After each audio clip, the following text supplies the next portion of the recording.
তাবিজ ঝুলাবেন না। তাবিজ ঝুলাতে বিশ্বনবী নিষেধ করেছেন।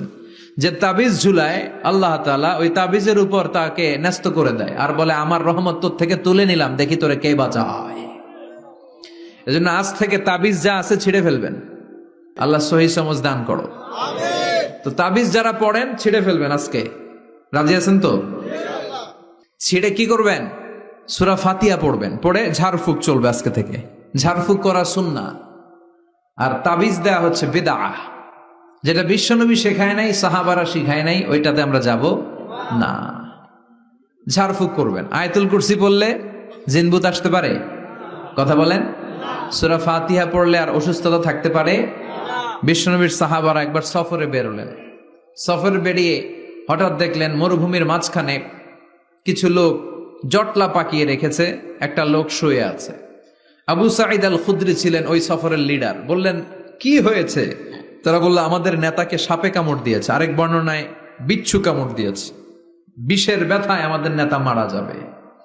তারা নানা ধরনের বৈদ্যরাজ কবিরাজদেরকে এনে মন্ত্র পড়াচ্ছিল, সবাই মন্ত্র পড়ছিল, ছু মন্তর ছু কালিকুত্তার ঘু।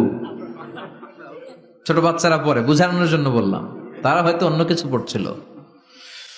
তো এই যে এগুলো পড়ে ফু দিলে কি ভালো হয়? কথা কন, আরো রোগ বাড়ে, ঠিক কিনা?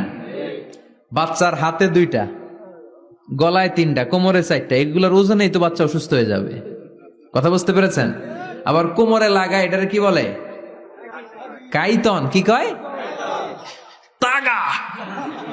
চাচাই বলতেছে তাগা। তাগা টাগা লাগাবেন না। সূরা ফাতিহা পড়ে আজকে থেকে ফু দিতে হবে। আমার মাইকের আওয়াজ নিশ্চয়ই শহরের অনেক দূর যাচ্ছে। মায়েরা বোনেরা শুনে রাখবেন, অসুস্থ আপনি সূরা ফাতিহা পড়ে ফু দেন।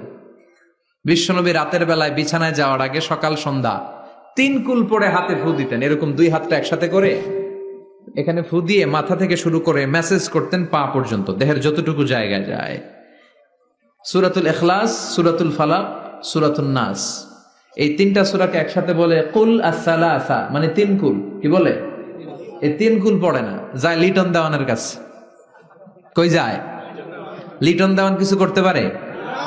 তারপর হাতের রেখাতে অনেকে ভাগ্য বলতে চায়, এটা ভুয়া কথা। এই হাতের রেখায় কোনো ভাগ্য থাকে না।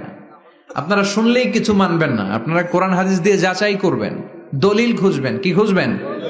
দলিল। 1.5 কাঠার একটা জায়গা কুমিল্লা শহরে কিনবে, এটার দলিলটা ঠিক আছে কিনা দেখার জন্য পাগল হয়ে যায়। নিজে বুঝে না, আরেকজনের কাছে যায় যে পাক্কা বুঝে, দেখেন দলিলটা ঠিক আছে কিনা। তো 1.5 কাঠা জায়গার দলিল ঠিক আছে কিনা পাগল হয়ে গেলেন। যেই জান্নাতের দাম গোটা দুনিয়াটারে 10,000 বার বিক্রি করলেও জান্নাতের একটা চেয়ারের দাম হবে না, ঠিক কিনা? তো ওই জান্নাত আপনি পাবেন যেই আমল করে, ওই আমলের দলিল লাগবে না? কথা বলেন। তবে বিনয়ের সাথে, কারো কাছে যখন দলিল চাবেন বিনয়ের সাথে আগে বুঝে নিবেন কার সাথে কথা বলতেছেন। You have to know who you are talking with, you don't know who you are dealing with. অনেকে জানে না কার সাথে কেমন করে কথা বলতে হয়। এজন্য আমি বলি যে জাননেওয়ালার উপরও জাননেওয়ালা আছে, তোমার অনেক পড়তে হবে, অনেক জানতে হবে, তাহলে তুমি সব বুঝবা, ঠিক কিনা? তো আমরা ঝাড়ফুঁক করব। আবু সাঈদ খুদরি বলল এই ছুমন্তর সু কালিকুত্তার ঘু, এটাতে কিছু হবে না। আমার কাছে এমন জিনিস আছে, এটা দিয়ে ফু দিলে ভালো করে দেয় কে? সবাই বলল তাহলে আমাদের নেতাকে ভালো করো। আবু সাঈদ খুদরি বলল তাহলে আমার ছাগল দিতে হবে, 1 পাল ছাগল। ওরা রাজি হলো। সবাইকে সরিয়ে উনি বসলেন। এই জীবনে প্রথম উনি রুকিয়া করেছেন। সূরা ফাতিহা পড়ে একবার ফু দিলেন, চোখ বন্ধ ছিল, সর্দারের চোখ খুলে ফেলেছে। আবার ফু দিলেন, এবার বসে গেছে, আবার ফু, হাঁটতে শুরু করছে, পুরা সুস্থ। সুবহানাল্লাহ পড়েন। 1 পাল ছাগল পেলেন, পথিমধ্যে একটা ছাগল জবাই করেও খেলেন। এরপর বিশ্বনবীর কাছে এসে মাসালাটা রিচেক করে নিলেন, ক্রস চেক, ডাবল চেক। আপনারা এখন ইউটিউবের সময় না, যে কোনো জিনিস সার্চ দিলেই সব পাওয়া যায়, আপনি জানতে পারবেন। তো একটা বিষয়ের উপর অনেকগুলো আলেমের বক্তব্য শুনবেন, ফলে ওভারঅল একটা ধারণা আপনি পেয়ে যাবেন। বুঝতে পেরেছেন? বিতিরের সালাত কয় রাকাত, অনেক মন্তব্য আছে, অনেক মতামত আছে। আপনি 5 জন স্কলারের কথা শোনেন, মোটামুটি একটা আন্দাজ পেয়ে যাবেন যে এটাই হয়তো হকের কাছাকাছি। গোড়ামি করা যাবে? ইসলামে গোড়ামি নাই। ইসলামের সৌন্দর্য হচ্ছে আত-তাইসির, simplicity is the beauty of Islam. সহজীকরণ হচ্ছে ইসলামের সৌন্দর্য। বিশ্বনবীকে যে কোনো অপশন দিলে সবচেয়ে সহজ অপশনটা নিতেন। সুবহানাল্লাহ পড়েন।